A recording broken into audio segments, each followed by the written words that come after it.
Good afternoon all. My name is Eric Hermes. I am an associate professor in the MCIS department. So I want to thank you all to be here for this presentation. So Hester is going to present a work that we have been doing for some time already. The title of the work is An Empirical Evaluation of the Constraining Application Protocol in the ARM Basic Platform. So, I'll let you. Thank you very much. So first off, thank you all for coming, and without further ado, let's get into it. So first off, before we dive into the protocol of CoAP, we need to understand what is the Internet of Things.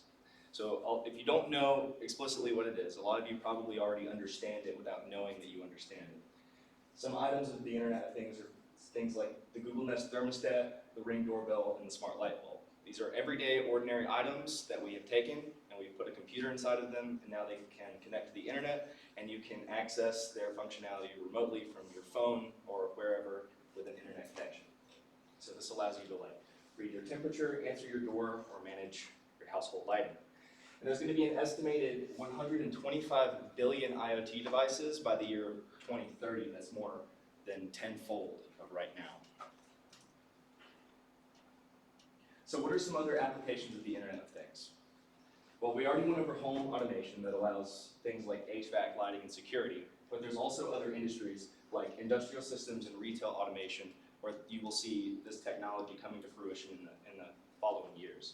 There's going to be millions upon millions of sensors deployed in industrial systems and retail automation for things like inventory management, supply chain automation, and name your topic, there's an application for the Internet of Things.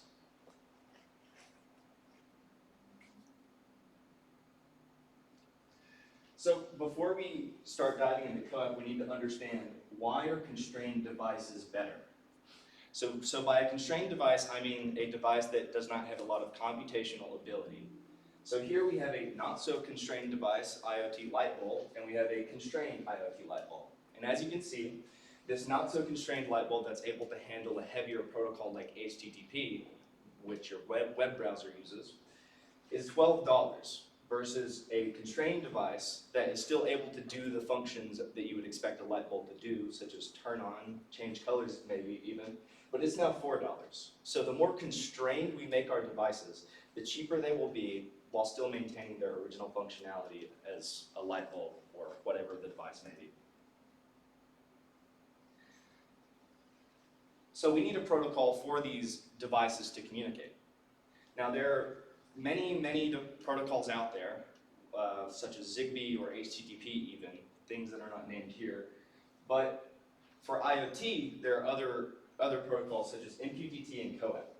Now MQTT was developed in 1999, and so it's had some time to become adopted and has had time to gain support from communities. And as such, right now, is one of the more prominent protocols with IoT development. But it has some drawbacks, such as having a single point of failure and requires some more resources to be deployed versus CoAP, which aims to be as lightweight as possible and is based on a protocol called UDP, which is lighter weight than a protocol that MQTT is based off called TCP, which requires computers to establish a connection with the computer it wants to talk to and then maintain that connection during communication, whereas CoAP does not require that communication channel to be established prior to talking to it. So why was CoAP created? Well, first off, we need reliability. So CoAP communicates in small data packets or data units, so that each data unit is less volatile than a heavier, bigger packet such as HTTP. And it also has the ability to retransmit data for reliability in the case that any data is lost. So it has a couple of advantages there. It also has what's called RESTful architecture, meaning representational state transfer. That's similar to, like I said, HTTP, which uses these operators here, get, post, put, and delete, that it uses to edit or modify resources on a server. So it will be very easily integrated by people who already understand protocols like HTTP or other RESTful protocols. It is also, like I said, based on UDP, which stands for User Datagram Protocol. Like I said, it's connectionless and lighter weight than the other protocol that's used for communication called TCP. Now we take protocols and we stack them on top of each other, so CoAP can use both UDP and TCP if it wants to, but by default is UDP based for efficiency. It also has some built-in security features. CoAP has some built-in security features that things like MQTT are missing. One security feature is DTLS, or Datagram Transport Layer Security, which is when you're using UDP, which is what CoAP is based off of. By default, it'll use DTLS if the user chooses for that security option. But if the user is using TCP, they have the option for TLS. This enables privacy and authentication, so that you may not, a unauthorized user may not access information they're not supposed to, and privacy, whereas someone cannot eavesdrop in on the conversation between the computers and decrypt the data. CoAP also has the ability to send large data. So when you start taking weak computers or constrained devices, they might have trouble sending large amounts of data. So CoAP was extended, its standardization was extended in 2016, 2 years after its initial standardization, where it added block-wise transfers, which allows data, large data, such as a file, to be broken up into multiple blocks, as you can see here. Each block is then packed into a message, and all of those messages are transmitted individually as part of one whole request. Okay?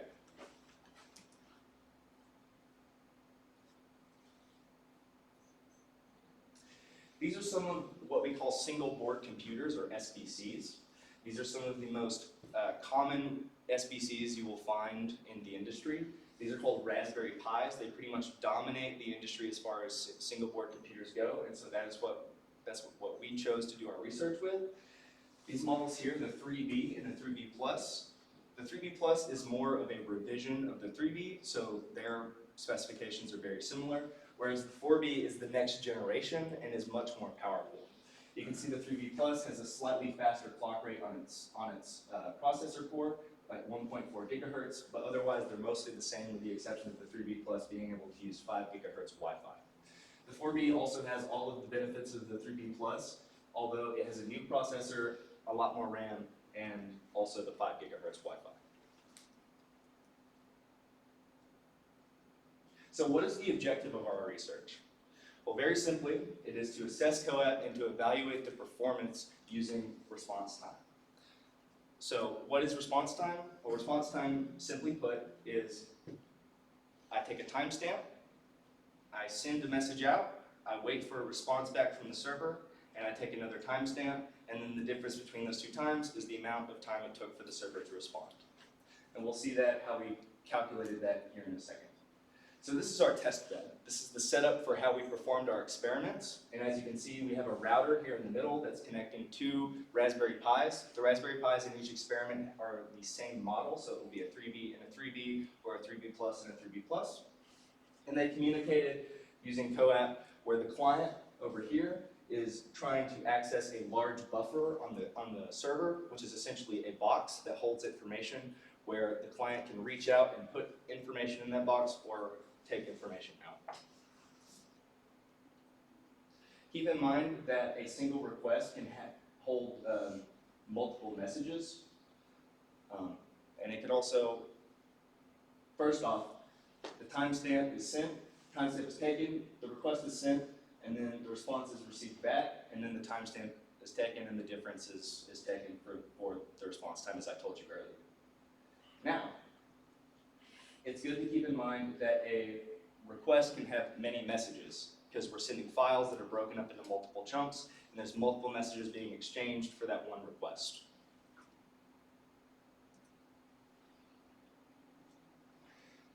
So here's a little bit about the implementations of CoAP. So there are many libraries that you can choose from.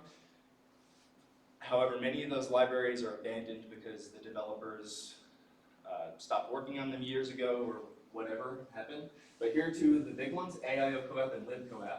So AIO CoAP is a Python implementation, or Python programming language, which is more user-friendly and developer-friendly. However, during its execution, the actual functioning of the code, you expect it to be slower. versus libcoep, where it is a C or C++ language, which is inherently faster than Python, and therefore you would expect it to be harder to code and to create your software, but once the software is deployed, it will actually run faster than that of Python code. So this is where we get into our first experiments. So we wanted to observe the effects that a Python implementation or a C implementation might have on the response code.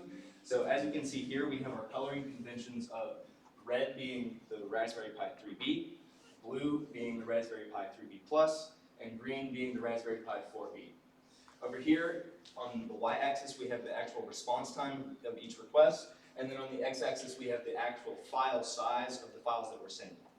And as you will notice here, each solid bar compared to its pair of libcoep, so AIO-coep versus libcoep, took much longer, as we would have expected, so no surprises there. But like I said, Python is a lot easier to develop with, so if you were a company, you might opt to use AIO-coep versus libcoep. We also wanted to observe what the difference in a GET versus PUT request was when regarding response time.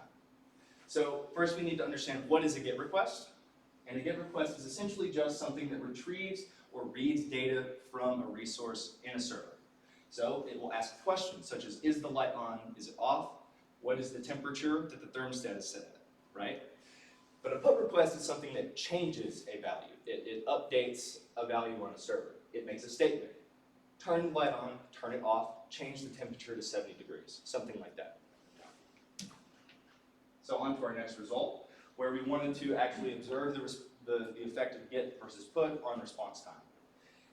The only difference between this experiment and the last experiment is that the solid colors now are PUT requests and the dash bars are GET requests. And as you can see, in just about every single pair, there's a slight increase in response time in the GET requests, right? And so we were a little bit surprised about this, and so we were wondering what could possibly make that happen. So we used what's called a packet sniffer, which is you intercept all of the conversation between the client and the server, and we realized that every time the coep client is making a request to the server, it requires one more message exchange than with a PUT request, which explains why the PUT request was a little bit faster. So we actually found something out about these implementations of coep. Next to last thing, we also wanted to observe the effects of encryption or security on the response times of coep messaging.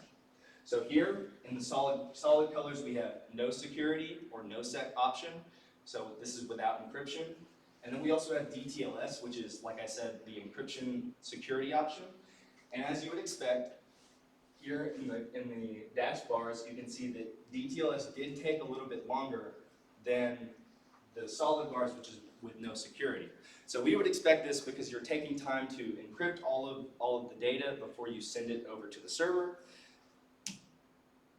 And this is what we would expect. But it's worth noting that DTLS might be appropriate in situations where you're in an insecure network or you're having to communicate through the internet where you don't want some bad actor in the middle interfering with your data and knowing what you're talking about. But in a situation where your network is secured and you have trustworthy users, you might opt for no security to make your network more efficient.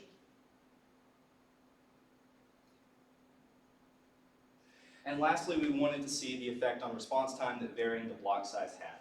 Now remember that we're breaking up our messages into, we're breaking up our data into blocks that are packed into messages, but you can also change the size of those individual blocks. So if I increase the size of the block, I can fit more information in that, and therefore less messages per chunk of data that I'm sending, right? And as you would expect, this is what we see. As the block size here on the x-axis doubles with each iteration, the response time roughly cuts in half. So we were able to find out a good bit about coep and characterize it as an upcoming protocol for the Internet of Things, and we're really excited about these results. So thank you very much. Here are a few of our references that we used in creating this work. And I think we have like some time for one quick question.